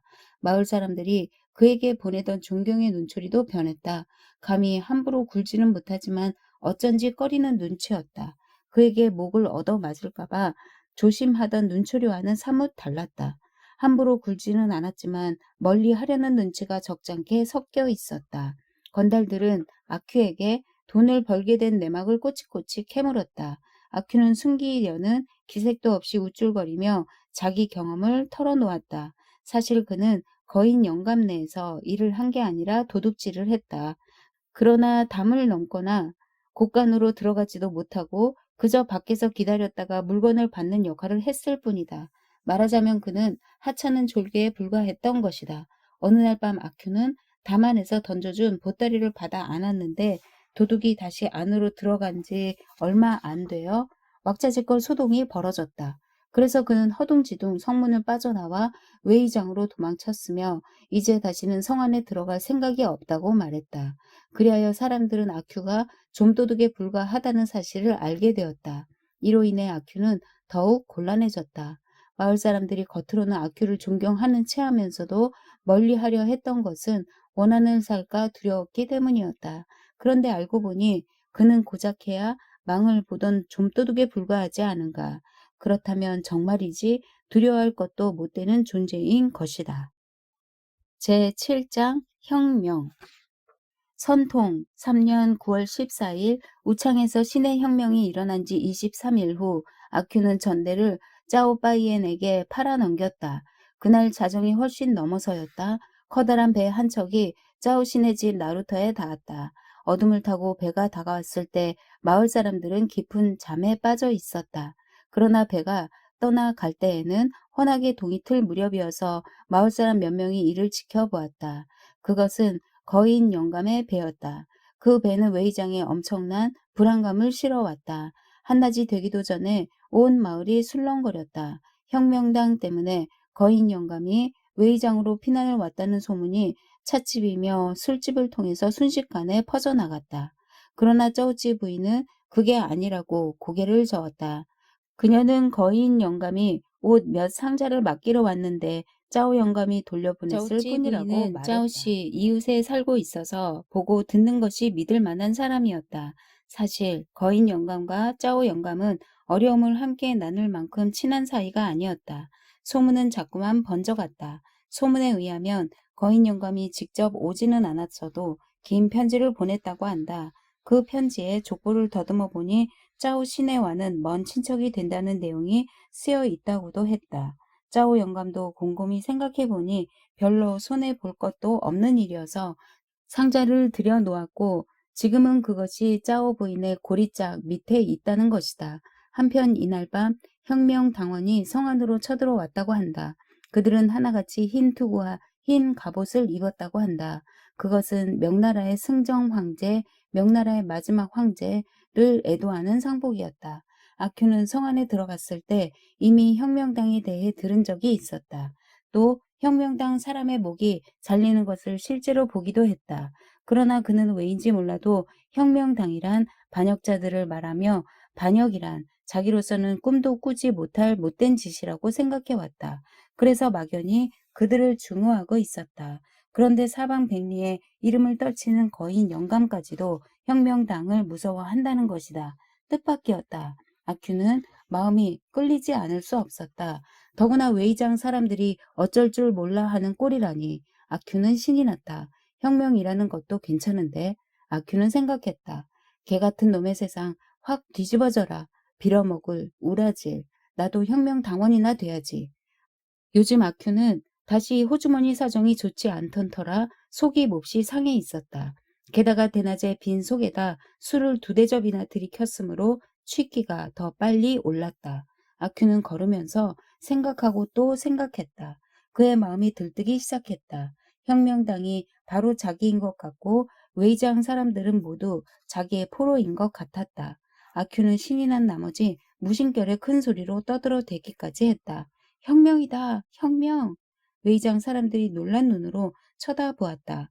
그 가련한 눈길들은 아큐가 이제껏 한 번도 본 적이 없는 것이었다. 그 모습을 보자 그는 얼음물이라도 마신 것처럼 속이 시원했다. 아큐는 더욱 신이 나서 걸어가면서 외쳐댔다. 좋았어. 혁명이다, 혁명. 내가 가지고 싶은 것은 모두 가질 수 있다. 얼씨구 절씨구 후회해도 소용없다. 아, 얼씨구 절씨구 쇠채찍을 들고 내 놈들을 칠 테다. 그때 마침 짜오 영감과 수제 그리고 짜오 빠이엔이 대문 앞에 나와 혁명 이야기를 주고받고 있었다. 아큐는 그들을 보지 못했다. 고개를 젖힌 채 노래를 부르며 그 앞을 지나갔다. 얼씨구, 아큐군! 짜오 영감이 겁먹은 목소리로 아큐를 불렀다. 후회해도 소용없다. 아큐는 자기 이름에 군자가 붙으리라고는 생각하지 못했다. 그래서 노래를 부르며 그들을 그냥 지나칠 뻔했다. 아큐! 수재가 할 수 없이 군자를 빼고 그의 이름을 불렀다. 아큐는 그제야 자기를 부르는 줄 알고 멈춰섰다. 그리고 고개를 돌리면서 뭐요? 하고 물었다. 아큐, 요즘 짜오 영감은 그렇게 말하고는 더 이상 말을 잇지 못했다. 저 요즘 벌이가 좋은가? 벌이가 좋으냐고? 물론이지. 필요한 건 무엇이든 모두 내 것. 아, 큐 형, 우리네 같은 가난뱅이야 괜찮겠지? 짜오빠이에는 혁명당의 속셈을 떠보려는 듯이 조심스럽게 물었다. 가난뱅이라고? 너는 나보다 훨씬 부자잖아. 듣고 있던 사람들은 모두 놀라면서 할 말을 잃어버렸다. 짜오 영감과 수제는 집으로 돌아가서 저녁 등불이 켜질 때까지 의논했다. 짜오빠이엔도 집으로 돌아가자마자 허리춤에 메었던 전대를 풀어 아내에게 주고 고리장 밑에 숨기도록 했다. 아큐는 마음이 들떠서 이리저리 휘젓고 다니다가 밤이 이슥해서야 사당으로 돌아왔다. 이날 밤에는 사당지기 노인이 뜻밖에도 부드러운 태도로 차를 권했다. 아큐는 떡까지 달라고 하여 먹고 난 뒤 노인에게 쓰다 남은 넉냥짜리 초 한 자루와 촛대를 빌렸다. 그리고 초에 불을 붙이고 나서 혼자 자기 방에 들어누웠다. 아큐는 뭐라 말로 표현할 수 없을 만큼 기분이 좋았다. 촛불이 정월 대보름 밤의 달처럼 빛났고 그의 공상도 한껏 날개를 펴기 시작했다. 혁명이라 재미있는데 흰 투구에 흰 갑옷을 입은 혁명당원이 들이닥친다. 저마다 청룡도, 쇠채찍, 폭발탄, 갈고리창을 들고 사당 앞을 지나가면서 외친다. 아큐, 같이 가자. 그러면 따라 나선다. 외의장의 촌놈들은 무릎을 꿇고 우스꽝스럽게 애걸복걸 하겠지. 아큐, 목숨만 살려줘. 누가 들어 죽이나 한데? 첫 번째로 요절낼 놈은 샤오디와 짜오 영감이지. 그 다음은 수제, 가짜 양놈 몇 놈은 남겨둘까? 왕털보 놈은 살려두어도 상관없겠지만 아니야. 그놈도 없애버려. 물건들은 곧장 쳐들어가서 괴짝을 열어야지. 은덩어리, 은화, 모직 옷, 수제놈 마누라 침대를 우선 사당으로 옮겨놓고 첸 영감네 탁자와 의자를 가지고 와야지. 짜오네 영감네 것도 쓸만해. 혼자서는 힘이 들 테니까 샤우디 놈을 시켜야지. 꾸물거리면 따귀를 갈길 거야. 그 다음엔 여자를 데려와야겠군. 짜오스천 놈의 누이는 정말 못났어. 짜오치, 딸려는 너무 어리고 가짜 양놈 마누라는 변발도 없는 녀석과 살았으니 좋지 않고 수제놈 마누라는 눈꺼풀에 흉터가 있고 우마는 그러고 보니 오랫동안 보지 못했군. 어디로 갔을까? 안타깝게도 발이 너무 크지만 아큐는 공상이 끝나기도 전에 벌써 코를 골았다. 넉냥짜리 초는 아직 반밖에 타지 않았다. 흔들거리는 불꽃이 해벌어진 그의 입을 비추었다. 아큐는 갑자기 소리를 지르면서 벌떡 일어났다. 그는 사방을 두리번거리더니 넉냥짜리 초를 보고 나서야 다시 머리를 박고 잠이 들었다. 이튿날 아큐는 늦지막이 일어나 거리로 나갔다. 모든 것이 여전했다. 조금도 달라진 것이 없었다. 여전히 배도 고팠다. 천천히 걷다 보니 어느덧 정수암에 다다랐다. 암자는 배가 고파 찾아왔던 지난 봄처럼 조용했다. 흰 담장과 검은 칠을 한 문도 그대로 있었다. 그는 한참 동안 생각하다가 문을 두드렸다. 안쪽에서 개가 짖어대기 시작했다. 아큐는 얼른 벽돌 조각 몇 개를 집어들고 다시 문을 두드렸다. 검은 문에 흠집이 꽤 났을 때에야 누군가 문을 여는 소리가 났다. 아큐는 허둥지둥 벽돌 조각을 고쳐 잡고는 떡 버티고 섰다. 검둥개와 싸울 작정이었다. 잠시 후에 암자문이 빠끔히 열렸는데 검둥개는 튀어나오지 않고 늙은 여승이 고개를 내밀었다. 뭘 하러 또 왔나? 여승이 깜짝 놀라며 말했다. 혁명이야. 알고 있지? 아큐가 우물쭈물 말했다. 혁명이라고? 혁명은 벌써 했어. 도대체 내 놈이 뭘 어떻게 혁명하겠다는 거야? 늙은 여승이 눈에 핏발을 세우며 말했다. 뭐? 아큐는 영문을 알 수 없었다. 몰랐어? 그놈들이 벌써 혁명을 했어. 누가? 수지하고 양놈하고. 아큐는 정신이 얼떨떨했다. 너무나 뜻밖이었다. 늙은 여승은 아큐가 어리둥절해 있는 사이에 재빨리 문을 잠가버렸다. 아큐가 밀어보았으나 문은 꿈쩍도 하지 않았다. 다시 두드려 보았지만 아무 반응이 없었다. 그날 오전의 일이었다. 짜오신의 수제는 밤 사이에 혁명당이 입성했다는 사실을 알고 잽싸게 변발을 머리 꼭대기에 틀어 얹었다. 그리고 여태껏 상대하지도 않던 가짜 양놈을 아침 일찍 찾아갔다. 그들은 곧 동지가 되어서 혁명에 나서기로 약속했다. 혁명 동지가 된 그들은 머리를 짜낸 끝에 정수함에 황제 만세 만만세라 쓰인 용 모양의 패가 있다는 걸 생각해냈다. 이것을 없애버리기로 의견을 모았다. 혁명의 제물로 바치자는 거였다. 그리고 우르르 암자로 달려가 혁명을 한 것이다. 늙은 여승이 막아섰으나 그들은 여승을 만주 정부와 한 패로 몰아 몽둥이와 주먹 세례를 퍼부었다. 그들이 가버린 뒤에 여승이 정신을 차려보니 용패는 벌써 산산조각이 나서 땅바닥에 어지럽게 흐트러져 있었고 관음보살상 앞에 두었던 선덕 향로도 보이지 않았다. 아큐는 이제야 그 사실을 알게 된 것이다. 그는 자기가 오늘 아침에 늦잠 잔 것을 몹시 후회했다. 또한 그들이 자기를 부르러 오지 않았다는 사실을 원망하기도 했다. 그러나 그는 다시 한 걸음 물러서서 이렇게 생각하는 것이었다. 그놈들은 내가 벌써 혁명당원이 되었다는 것을 모른단 말인가?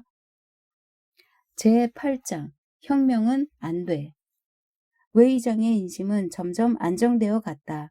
들려오는 말에 따르면 혁명당이 입성하기는 했지만 크게 달라진 것은 없다고 했다. 고을을 다스리는 대감도 아직 별탈 없이 잘 있고 거인 영감도 무슨 벼슬 자리에 앉아 있다는 것이다. 군대도 옛날과 마찬가지로 노경군 대장이 거느린다고 했다.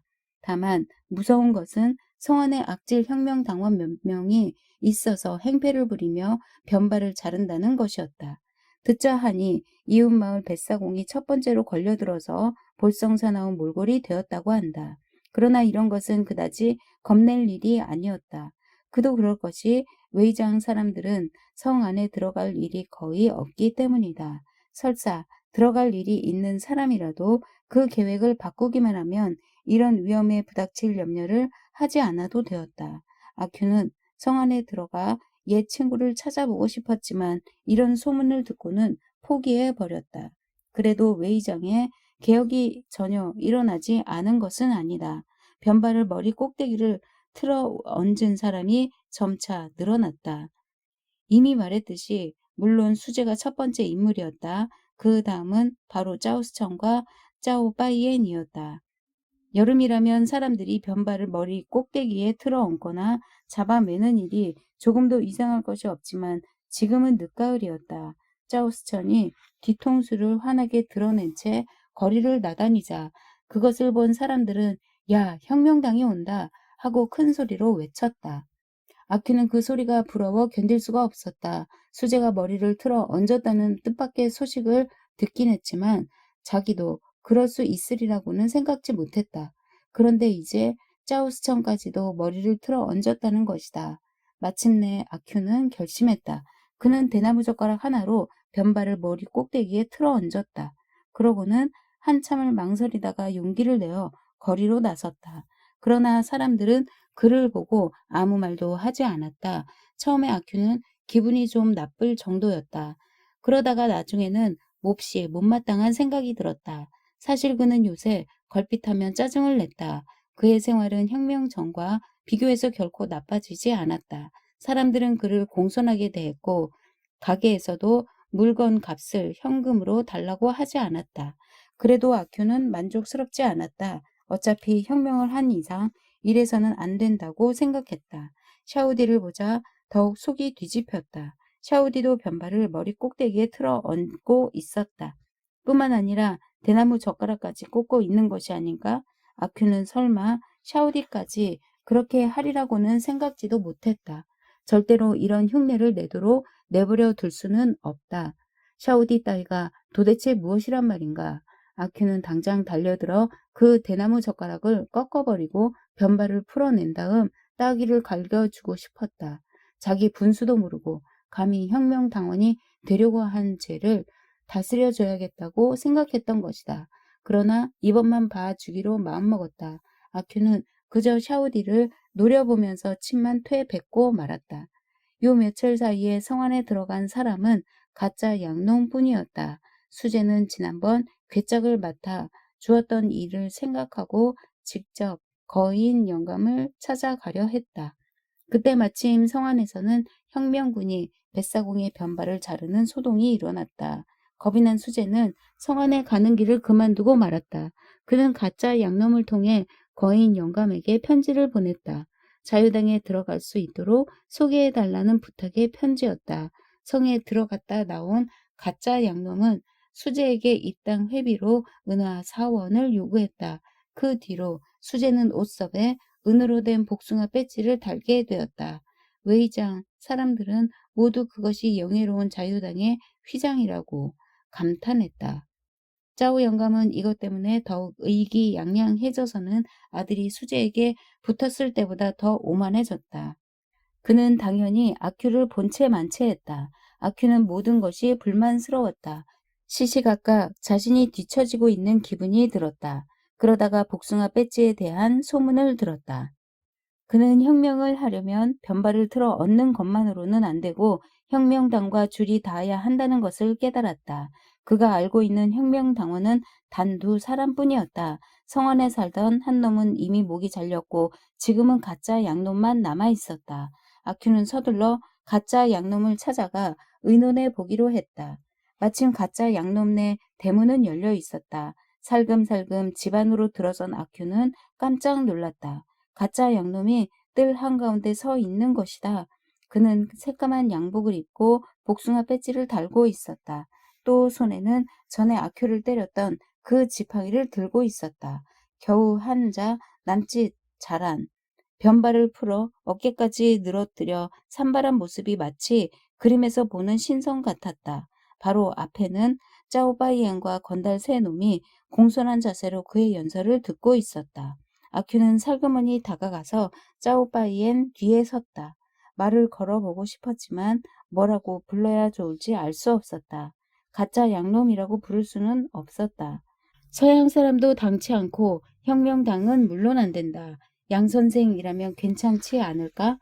가짜 양놈은 눈을 부릅뜨고 연설에 열을 올리고 있었다. 그 때문에 미처 아큐를 보지 못했다.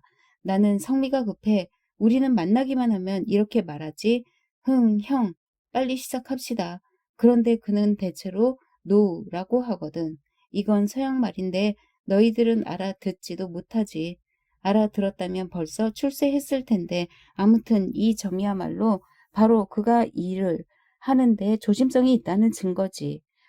그는 내게 후베이로 가 달라고 몇 차례나 부탁했어. 하지만 난 아직 승낙하지 않았어. 어느 누가 이렇게 작은 마을에서 일을 하려고 하겠냐마는.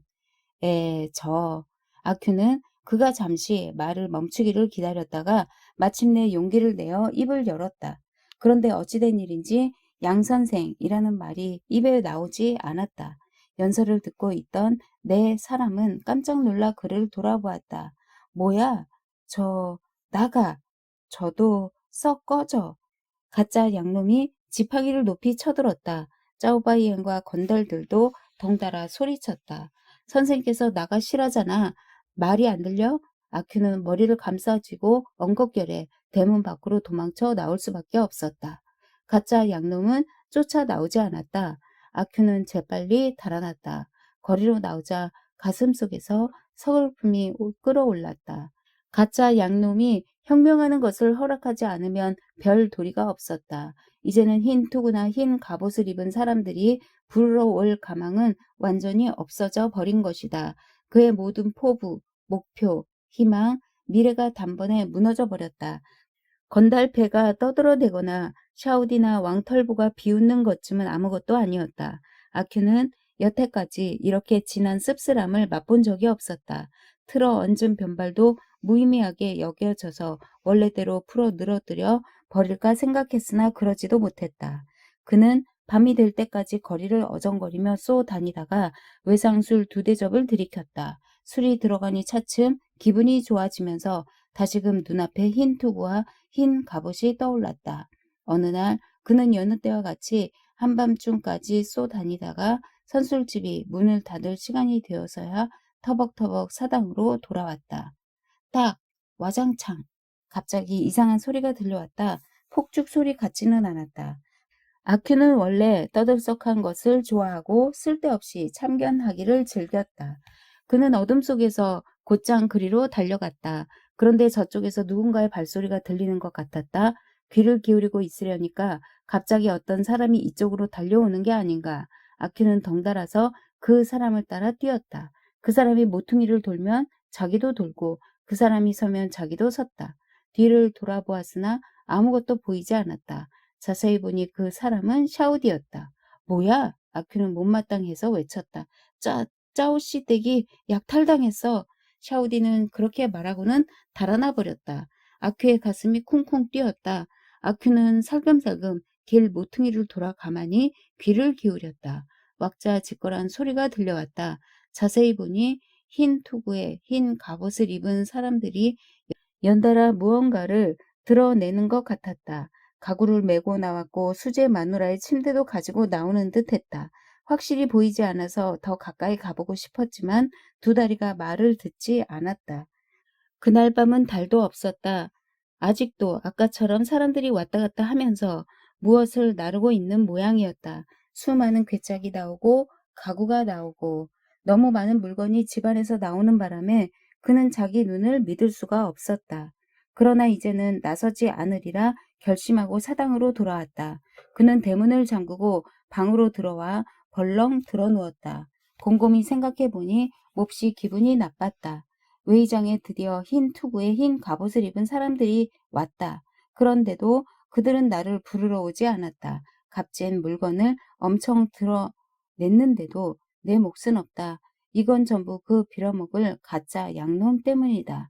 내가 혁명하는 것을 그놈이 막았다.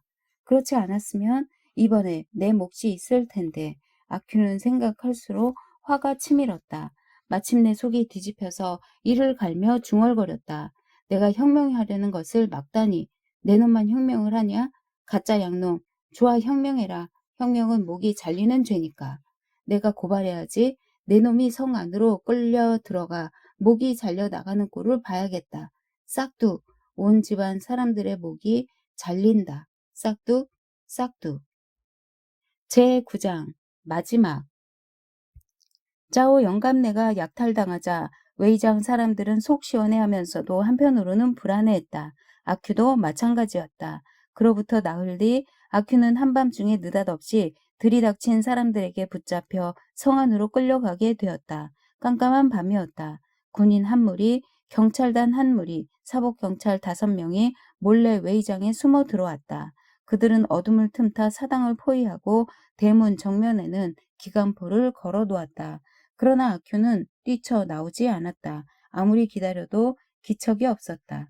대장은 조급해진 나머지 스무냥의 현상금을 걸었다. 그제야 경찰대원 2명이 위험을 무릅쓰고 울타리를 뛰어넘었고 그 뒤로 안팎에서 다 함께 우르르 몰려 들어갔다. 아큐는 영문도 모른 채 사당 밖에 있는 기관포 앞까지 끌려 나왔다.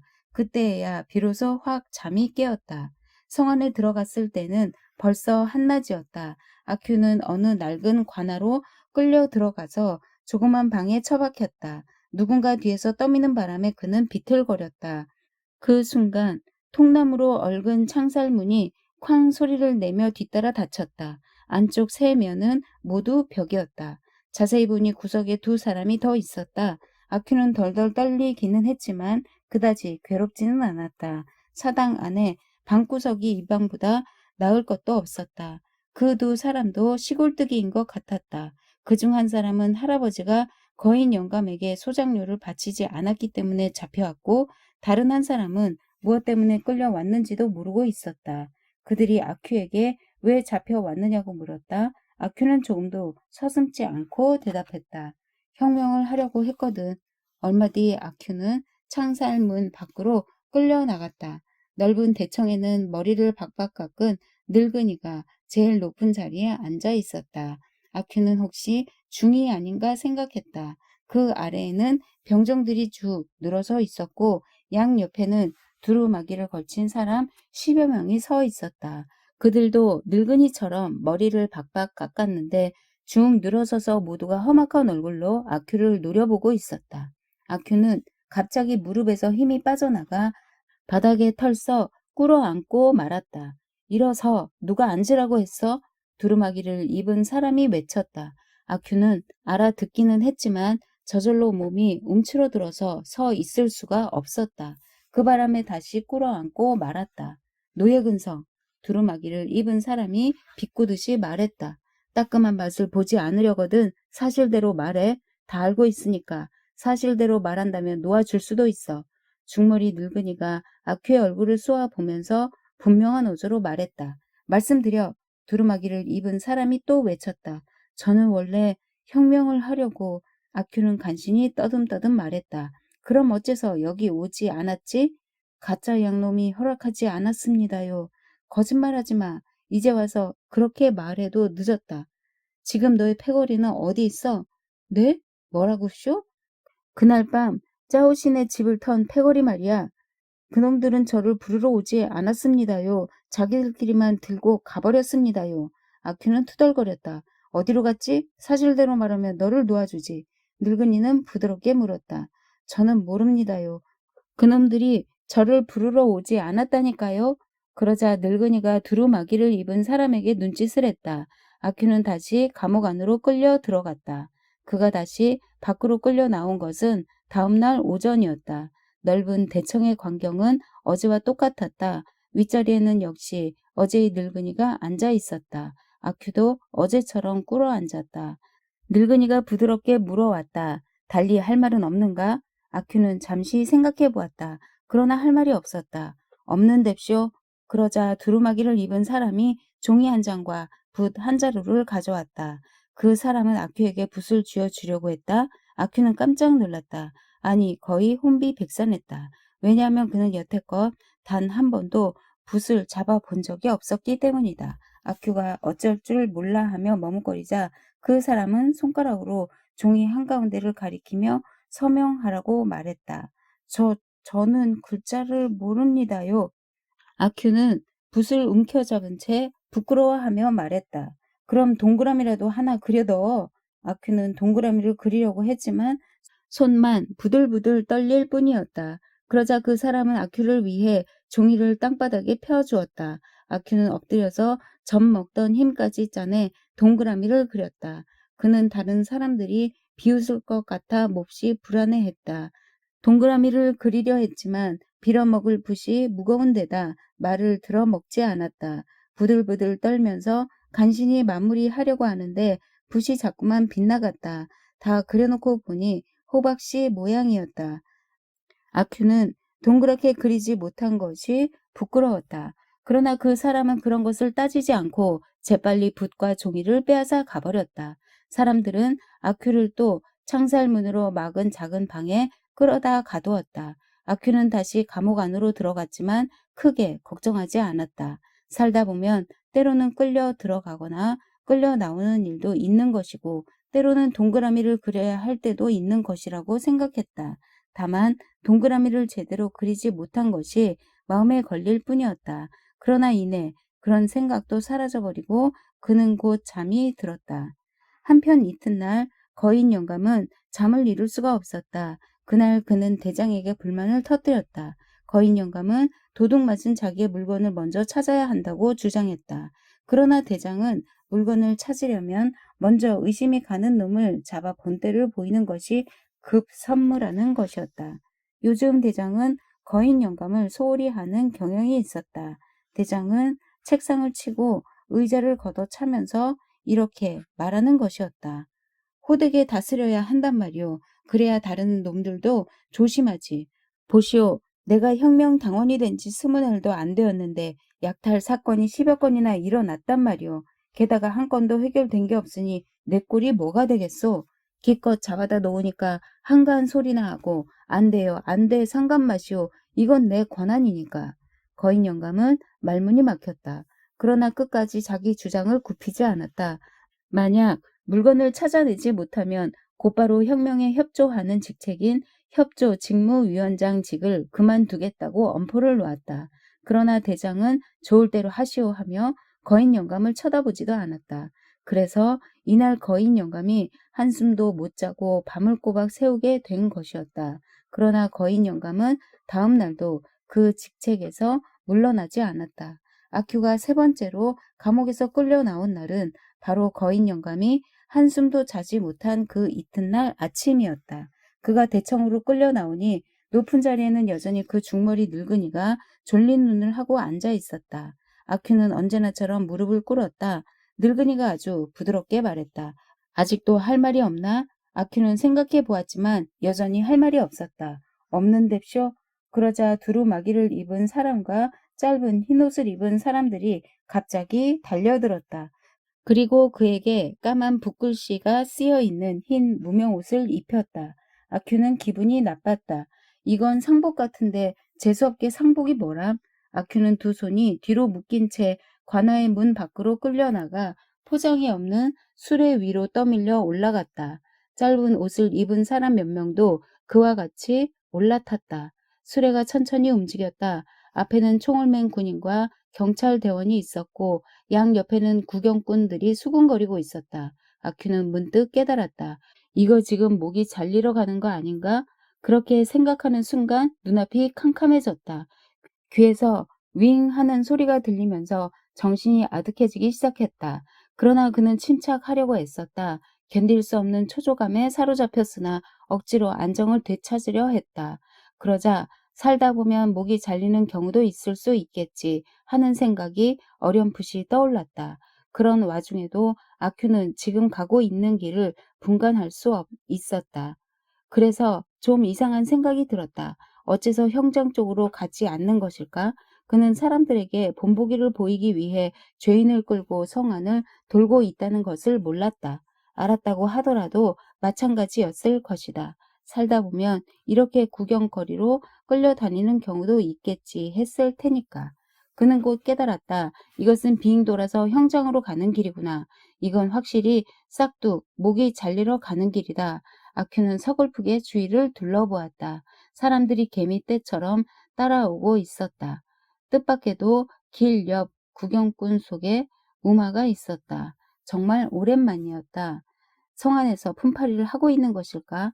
아큐는 갑자기 풀이 죽어 노래 한 가라. 옛날부터 죄수들은 형장의 이슬로 사라지기 전에 시 한 수에 음료를 붙여 노래하곤 했다. 부르지 못하고 있는 자신이 부끄러웠다. 머릿속에서 그가 아는 노래의 제목들이 소용돌이 쳤다. 젊은 과부의 성묘는 씩씩하지 못하다. 후회해도 소용없다는 기계가 없다. 그래, 쇠 채찍을 치켜들고를 부르자. 그는 노래하기 위해 손을 들어 올리려 하다가 자신의 두 손이 묶여 있다는 것을 깨달았다. 손이 묶여 있는 상태로는 이 노래를 부를 수가 없었다. 20년 뒤에는 다시 태어나 사내대장부, 뜻밖에도 한 번도 불러본 적이 없던 사형수의 노래가 저절로 흘러나왔다. 그 노래는 가르쳐주는 사람이 없이 아큐 혼자서 터득한 노래였다. 좋았어. 구경꾼들 쪽에서 함성이 터져나왔다. 그러는 동안에도 수레는 쉬지 않고 앞으로 나아가고 있었다. 아큐는 구경꾼들의 박수를 받으며 누나를 굴려 우마를 찾았다. 그녀는 아직도 아큐를 보지 못한 것 같았다. 계속 넋 나간 표정으로 경찰이 등에 맨 총만 바라보고 있었다. 그래서 아큐는 다시 박수를 치고는 사람들 쪽을 쳐다보았다. 그때였다. 그의 머릿속에 4년 전에 산기슭에서 만났던 굶주린 늑대 한 마리가 떠올랐다. 늑대는 줄곧 가깝지도 멀지도 않은 거리에서 그를 따라왔다. 그때 그는 얼마나 무섭던지 정신이 하나도 없었다. 다행히 손에 도끼 한 자루를 들고 있었다. 그래서 마음을 다져먹고 웨이장까지 무사히 돌아올 수 있었던 것이다. 그러나 그 늑대의 눈빛은 잊혀지지 않았다. 잔인하면서도 겁에 질린 도깨비불처럼 빛나던 그 눈길은 멀리서부터 날아와 그의 온몸을 꿰뚫을 것만 같았다. 그런데 지금 아큐는 여태껏 본 적 없는 무서운 눈길들을 보고 있다. 흐리터분하고 그러면서도 가시가 돋친 눈길들이다.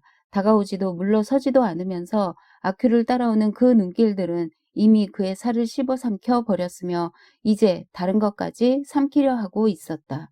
어느새 하나로 합쳐진 눈길들이 그의 영혼을 물어뜯었다. 사람 살려. 그러나 아큐는 한마디도 입 밖으로 낼 수가 없었다. 이미 눈앞이 캄캄해지고 귓속에서는 윙 소리가 났기 때문이다. 그에게는 이제 온몸이 찢어지는 것 같은 느낌뿐이었다. 이번 사건으로 가장 큰 충격을 받은 사람은 오히려 거인 영감이었다. 짜오 영감 내에 맡겨두었다가 도둑맞은 물건들을 끝내 찾지 못해 온 집안이 울음바다가 되었다. 그 다음은 짜오 영감네였다. 수재가 도난 사건을 신고하러 성안에 갔다가 악질 혁명당원에게 걸려서 변발을 잘렸던 것이다. 게다가 스무냥의 현상금마저 빼앗기고 말았다. 그래서 그 집도 울음바다였다. 그날부터 그들은 별 볼 일 없는 시골뜨기 신세가 되어버렸다. 웨이장 사람들은 모두 아큐가 나쁜 놈이라고 욕했다. 그가 총살당한 것이 나쁜 놈이라는 증거라고 했다. 나쁜 놈이 아니면 왜 총살을 당했겠냐는 것이다. 성안의 분위기는 더욱 나빴다. 대다수의 사람들이 불만스러워했다. 총살은 목을 자르는 것만큼 볼만하지 않았다는 게 그 이유였다. 게다가 아큐는 또 얼마나 시시한 사형수란 말인가. 그토록 오랫동안 성안을 돌아다녔는데도 노래 한마디 못 부르다니 열심히 따라다녔는데 허탕만 쳤다는 것이다. 편집자 노트 루신 아큐 정전으로 중국 민중을 일깨우다. 루신은 1881년 중국의 저장성 사오싱에서 태어났다. 지주 집안이었으나 형편이 어려워서 어려서부터 고생을 하며 자랐다. 가난과 질병에 시달리고 머슴이나 날품 파리꾼들과 어울려 지낸 유년 시절의 경험은 후에 그의 작품 소재가 되기도 했다. 루시는 18살에 난징으로 가서 신학문을 배우고 22살에 일본으로 유학을 떠나 센다이 의학 전문 학교에 입학했다. 그는 2학년 세균학 수업 시간에 러일 전쟁에서 승리한 일본군 선전 영상물을 보다가 큰 충격을 받았다.